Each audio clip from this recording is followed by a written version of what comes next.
Mi madre me robó al hombre que amaba y lo convenció de casarse con mi hermana, sin saber que yo terminaría levantándome mucho más alto que ambos.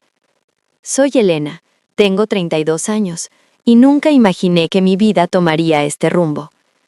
Como ingeniera especializada en inteligencia artificial, siempre soñé con una historia de amor perfecta.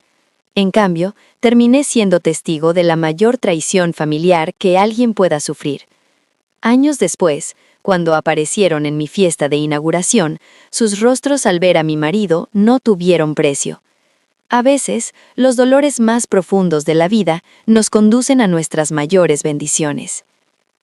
Crecí en las afueras de Madrid, en una casa que por fuera parecía sacada de una postal. Nuestro hogar, con su jardín impecable y sus muros de piedra, ocultaba una disfunción que fermentaba en silencio. Mi madre, Carmen, dirigía nuestra vida con mano de hierro envuelta en un guante de seda. Era esa clase de mujer que sonreía con dulzura a los vecinos mientras los criticaba sin piedad en cuanto cerrábamos la puerta. Mi padre, Mateo, era su opuesto absoluto.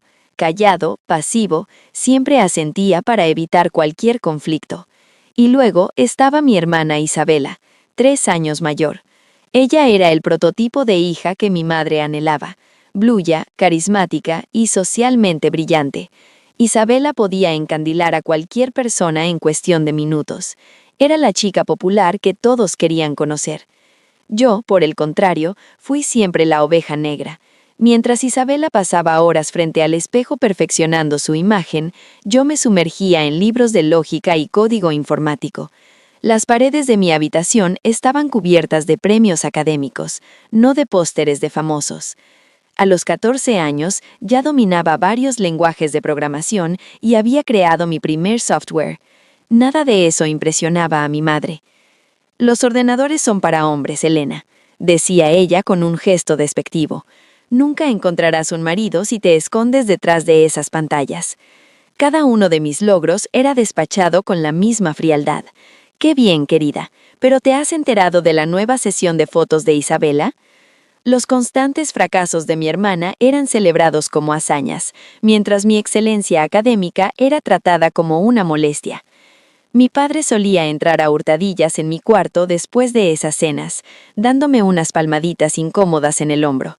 «Tu madre solo se preocupa por ti», me decía, aunque en sus ojos veía la misma cobardía de siempre. El verano antes de mi último curso de bachillerato, gané una beca nacional de tecnología. Cuando compartí la noticia emocionada, la respuesta de Carmen fue: «Supongo que es tu única manera de ir a la universidad, ya que no tienes talento deportivo como Isabela». Esa noche hice una promesa. Usaría esa beca como mi pasaporte hacia la libertad.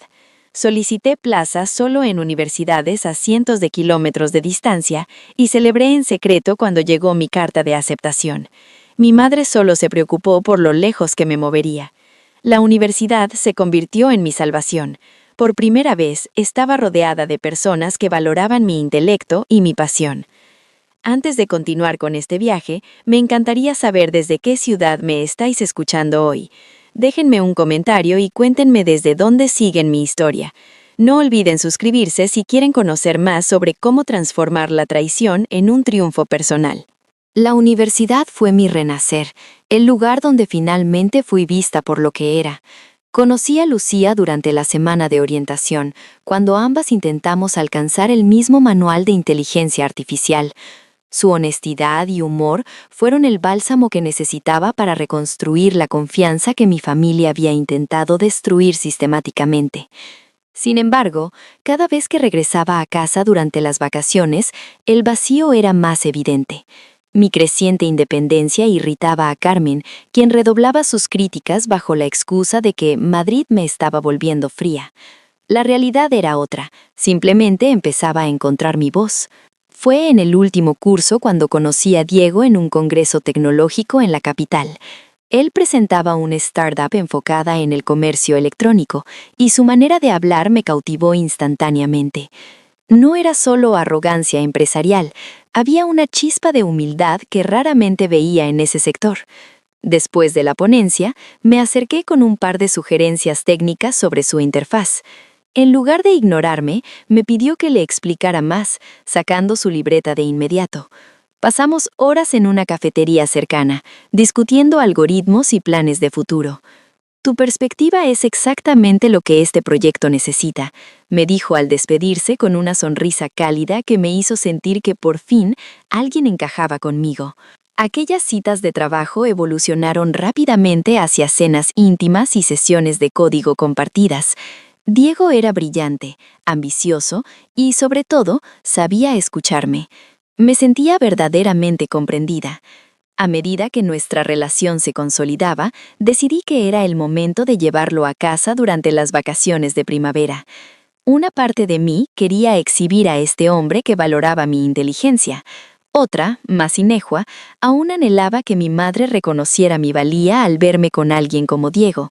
La visita comenzó de forma prometedora. Mi padre se mostró genuinamente interesado en los números de la empresa de Diego, y Carmen, para mi sorpresa, fue inusualmente cálida. Sirvió su mejor vino, aquel que guardaba solo para ocasiones especiales, y no dejaba de alabar los éxitos de Diego. «Has hecho un gran trabajo, Diego», decía ella mientras llenaba su copa una y otra vez. En ese momento debí haber visto el brillo en sus ojos. No era aprobación hacia mí, era la tasación de un activo. Isabela llegó a mitad de la cena, marcando una entrada deliberadamente tardía. Estaba entre novios y acababa de dejar un trabajo administrativo, pero apareció luciendo un vestido de diseño y un maquillaje perfecto. «¿Así que tú eres el genio programador que Elena nos ha tenido oculto?», dijo soltando una carcajada que, extrañamente, me hacía sonar como si yo hubiera estado escondiendo un tesoro. Durante el resto de la velada, Isabela se insertó en cada conversación de forma estratégica.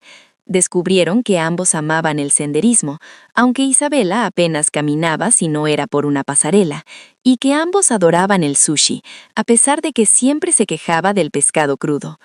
Miraba a Diego con preocupación, aliviada al ver que él respondía con cortesía, pero devolviéndome siempre la atención. «Elena ha sido clave refinando mi algoritmo», dijo Diego apretando mi mano bajo la mesa. Carmen aclaró la garganta, con esa mirada que yo ya conocía demasiado bien. «Bueno, qué bien», interrumpió, «pero Isabela también tiene un don innato para los negocios y la imagen pública, ¿no crees?». La trampa estaba tendida, y yo, envuelta en mi propia felicidad, no pude ver el peligro acechando a la vuelta de la esquina. El último semestre en Stanford debía ser el más emocionante de mi vida. Tenía proyectos brillantes, ofertas de trabajo y una relación que me brindaba el apoyo emocional que siempre había anhelado. En lugar de eso, todo comenzó a desmoronarse. Los cambios fueron sutiles al principio. Diego tardaba horas en responder mis mensajes y nuestras videollamadas, antes diarias, se convirtieron en encuentros breves y distantes. «Lo siento, amor», me decía siempre. «Esta ronda de financiación es crucial. Una vez asegurada, todo volverá a ser como antes». Le creí, porque no tenía motivos para sospechar lo contrario. Sin embargo, una tarde, mientras navegaba por redes sociales, vi una publicación de un restaurante en mi ciudad natal. La imagen mostraba un postre exquisito, y en el fondo, desenfocado pero inconfundible, aparecía el perfil de Diego. El corazón se me detuvo en seco. Él me había dicho que estaba en Barcelona cerrando tratos. ¿Qué hacía a 4 horas de distancia, precisamente en la ciudad de mi familia? Cuando le confronté, su respuesta fue demasiado rápida, demasiado ensayada. «Un cambio de planes de último minuto», dijo sin vacilar. Pero mi instinto, ese que nunca falla, me gritaba que algo estaba terriblemente mal. 3 semanas después, durante un descanso, decidí aparecer por sorpresa en su oficina en Madrid. No estaba. Su socio, con una mirada confusa, me dijo: «Se ha tomado unos días libres para visitar a su familia». Su familia vivía en Argentina, no en España. Conduje durante horas, con la mente nublada, hasta llegar a la casa de mis padres a medianoche. El coche de Diego estaba allí, aparcado justo detrás del de mi madre. Entré en silencio con mi llave, guiándome por el murmullo de voces que provenía del salón. Me detuve en el umbral, oculta por la oscuridad del pasillo. Diego estaba sentado en el sofá, con Isabela a su lado, más cerca de lo que permitiría una amistad. Mi madre, Carmen, hablaba con esa energía depredadora que la caracterizaba. «Ustedes dos hacen tanto sentido juntos», decía, con una calma que me heló la sangre. «Elena está siempre absorta en sus ordenadores. Ella nunca podrá apreciar lo que estás construyendo, Diego». Isabela, colocando su mano sobre la rodilla de él, añadió: «Elena siempre elige las máquinas por encima de las personas. Diego, ¿de verdad quieres una vida así?». Escuché a Diego suspirar, con una mezcla de confusión y debilidad que me resultó insoportable. «No sé qué hacer», confesó él. «Todo era tan claro hace algunos meses, pero ahora siento que no nos entendemos». «Es porque necesitas a alguien que entienda el juego social», remató mi madre, clavando el puñal. «Isabela puede ser la mujer perfecta para un hombre con tus ambiciones. ¿Te imaginas a Elena en una cena de negocios? Probablemente iría en vaqueros hablando de algoritmos». Fue ahí cuando hice un ruido involuntario. Las tres cabezas giraron hacia mí al unísono. La expresión de Diego, un choque de culpa y sorpresa absoluta, me dio todas las respuestas que necesitaba. Me sentí vacía, como si todo lo que hubiera construido en mi vida no hubiera sido más que una mentira que ellos se encargaron de desmantelar pieza a pieza. Clara, mi madre, fue la primera en recuperarse del impacto. «¡Qué sorpresa, Elena!», dijo con esa voz educada que ocultaba su veneno. Ignoré su presencia por completo y centré mis ojos en Diego. «¿Desde cuándo?», pregunté, con una calma que me sorprendió incluso a mí. Él se puso en pie, alejándose de Isabela como si el contacto le quemara. «No es lo que parece», empezó a balbucear, pero yo no dejé que terminara. «Parece exactamente lo que es: traición, mentiras y reuniones a mis espaldas». Dije lo necesario antes de salir de esa casa para siempre, dejando atrás no solo a un hombre, sino a la versión de mí misma que aún necesitaba su aprobación. Los meses siguientes fueron una niebla densa de dolor, rabia y dudas paralizantes. Me retiré de la universidad, incapaz de soportar el campus donde todo me recordaba a él. Busqué refugio en el sofá de Lucía, quien fue mi ancla durante la tormenta. Pero algo cambió dentro de mí. La tristeza comenzó a transformarse en un fuego que me pedía reconstrucción.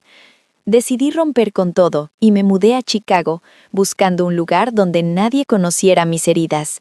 Allí, trabajando en una consultora tecnológica, conocí a Alejandro, un inversor de riesgo que, a diferencia de los hombres que había conocido, no buscaba un trofeo, sino una socia. Alejandro fue el primero en ver mi potencial real. «Tu visión sobre la inteligencia artificial es revolucionaria», me dijo una tarde de trabajo. «Deja de jugar a lo seguro, Elena. Propón soluciones que desafíen las convenciones». Su confianza en mí me devolvió la seguridad que me habían arrebatado. Creamos nuestra propia empresa, una firma especializada en ciberseguridad, y en menos de 3 años estábamos en la lista de los negocios más rentables de la región. Sin embargo, las cicatrices seguían ahí. Aunque Alejandro era maravilloso, el muro que construía alrededor de mi corazón era alto y grueso. «Los muros protegen del dolor, Elena, pero también impiden que entre la luz», me decía él con una paciencia infinita. No era fácil olvidar que en el pasado, la persona que juró amarme me vendió por la opinión de mi madre. Pero la vida, con su ironía habitual, decidió que no podía esconderme para siempre. Un día, mientras preparábamos nuestra expansión internacional, recibí una notificación en LinkedIn, un mensaje de Diego. «Felicidades por tu éxito», decía. «Siempre supimos que eras la brillante. Nos encantaría ponernos al día». Mostré el mensaje a Alejandro, quien solo arqueó una ceja. «¿Qué quieres hacer?», preguntó él. «Nada», respondí. Eliminé el mensaje sin dudar, pero el eco de mi pasado había vuelto a llamar a la puerta. Por medio de unos pocos contactos, me enteré de que la startup de Diego había quebrado, que Isabela estaba envuelta en escándalos en redes sociales y que vivían, una vez más, bajo el techo de mi madre. La noticia no me trajo alegría, sino una profunda indiferencia. Había ganado la batalla más importante, la de no permitir que su miseria definiera mi camino. La noticia de la enfermedad terminal de mi padre fue el punto de inflexión. 6 a 12 meses, Elena, me dijo por teléfono con una voz quebrada. Me gustaría verte antes de irme. Decidimos, Alejandro y yo, que lo mejor sería recibirlos en nuestro hogar en Chicago. Tenía que ser bajo mis términos, en mi terreno, con la seguridad de quien ya no tiene nada que esconder. Invitaremos a todos, les dije, sabiendo que mi madre insistiría en traer a Isabela y a Diego. El día de su llegada, la mansión de cristal frente al lago lucía impecable. Cuando abrí la puerta, vi a mi padre, consumido por la enfermedad, y a Carmen, que al entrar, sus ojos escaneaban cada mueble de diseño con una mezcla de envidia y desconcierto. Detrás, Isabela lucía un rostro cansado, y Diego, el hombre que una vez fue el dueño de mi mundo, parecía haber encogido. «Bienvenidos a Chicago», dijo Alejandro, irradiando esa confianza que tanto molestaba a los mediocres. Hubo un momento cargado de electricidad cuando él y Diego estrecharon la mano. Alejandro no necesitó palabras, solo una mirada para dejar claro quién era el dueño de la situación. Durante la cena, el aire se podía cortar con un cuchillo. Carmen intentó retomar su papel de matriarca, haciendo preguntas impertinentes sobre nuestra empresa. «¿Así que sois socios?», preguntó ella con ese tono condescendiente de siempre. «Más que eso», respondí mirándola a los ojos. «Somos cofundadores de una firma valorada en 500 millones de euros». El silencio que siguió fue absoluto. Incluso Isabela dejó de jugar con su copa. Diego, visiblemente incómodo, intentó desviar la atención, pero ya era tarde. La máscara de superioridad que mi familia siempre proyectó se estaba derrumbando ante la realidad de mi éxito. Fue entonces cuando Isabela, incapaz de soportar más la tensión, se levantó de la mesa. «¡Ya basta!», gritó, y el eco de su voz retumbó en nuestro salón. «No podemos seguir fingiendo que esto es una visita familiar normal». Mi madre intentó callarla, pero Isabela, al borde de las lágrimas, soltó todo lo que había guardado. «Diles la verdad, madre. Diles cómo manipulaste a Diego para que me eligiera a mí», exclamó. Diego, que había permanecido en silencio, se puso en pie, pálido y sudoroso. «Ella me mostró mensajes que decía que enviabas desde tu teléfono», confesó él, mirando al suelo sin atreverse a encontrar mi mirada. «Me hizo creer que me engañabas mientras buscabas a otro». El jardín, a través de los ventanales, parecía haberse congelado. Mi padre, con una debilidad que parecía darle una claridad sobrenatural, rompió el silencio. «Tu madre siempre ha preferido destruir la felicidad de los demás antes que aceptar que alguien más fuera más brillante que ella», dijo él, mirando a Carmen con una decepción que tardó décadas en verbalizar. Por fin, el telón caía sobre su patética puesta en escena. No hubo gritos de mi parte, solo la satisfacción silenciosa de ver cómo sus propias mentiras, tejidas durante años, terminaban por estrangular sus vidas actuales. La mañana siguiente a la confrontación trajo una calma inusual en la casa.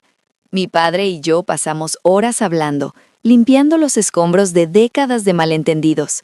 Murió 8 meses después, y aunque el dolor fue inmenso, sentí que al menos habíamos logrado despedirnos en paz bajo una verdad absoluta. Isabela, para sorpresa de todos, tomó las riendas de su propia vida, se divorció, dejó de buscar el aplauso ajeno y comenzó a trabajar con una humildad que nunca le conocí. Carmen, por su parte, sigue siendo la misma mujer controladora, pero el poder que una vez ejerció sobre mí se desvaneció para siempre. Ahora, nuestras conversaciones son escasas y gélidas, pero honestas. Ya no hay máscaras, solo la distancia necesaria entre dos personas que, aunque comparten sangre, habitan mundos distintos. Diego también buscó hablar conmigo antes de irse. Me pidió perdón, reconociendo que su inseguridad fue el juguete preferido de mi madre. «No te odio, Diego», le dije mirándolo a los ojos con la paz de quien ha superado su historia. «El odio requiere una energía que ya no estoy dispuesta a desperdiciar contigo. Simplemente ya no formas parte de mi realidad». Y esa fue mi verdadera victoria. No fue el éxito financiero ni el reconocimiento profesional, aunque todo ello me ha dado seguridad. La victoria fue interna, saber que mis cicatrices no dictan mi futuro, sino que son los cimientos de mi propia fortaleza. Hoy, en el tercer cumpleaños de mi hija, veo nuestra casa llena de risas y amigos auténticos. Al verme reflejada en el espejo, veo a una mujer que no se parece en nada a aquella joven devastada que huyó de Madrid años atrás. He aprendido que el opuesto del amor no es el odio, el opuesto del amor es la indiferencia, y ahí he encontrado mi mayor libertad. Si te encuentras enfrentando una traición o un desamor en este momento, recuerda esto: quienes te hicieron daño no tienen el poder de decidir tu valor. Tú eres la única dueña de tu historia, y a veces los golpes más crueles de la vida son solo desvíos hacia lugares mucho mejores de lo que jamás imaginamos. No dejes que los demás escriban tu final. La pluma es tuya. ¿Y tú? ¿Qué experiencia dolorosa te ha llevado finalmente a un lugar mejor? Comparte tu historia en los comentarios. Me encantaría leerte y saber que no estás solo en este camino. No olvides suscribirte si esta historia resonó contigo y activa la campana para que no te pierdas el próximo episodio. Recuerda, cada final es solo el comienzo de algo nuevo. Gracias por escucharme. Cuídate mucho. Hasta la próxima. Muchas gracias a todos los oyentes por acompañarnos en esta historia del canal Su Corazón Oculto. Si este relato ha tocado tu corazón, no olvides darle like y suscribirte para ayudarnos a seguir creando y compartiendo nuevas historias. También te invitamos a dejar tu comentario contándonos qué piensas sobre este caso y desde qué ciudad o país nos estás escuchando. Nos encantará leerte y sentirte cerca. Queremos recordarte que todo el contenido, los personajes, las imágenes y la voz de este video son ficticios y han sido creados con el apoyo de inteligencia artificial durante el proceso de producción. Gracias de corazón por estar aquí con nosotros y hasta la próxima historia.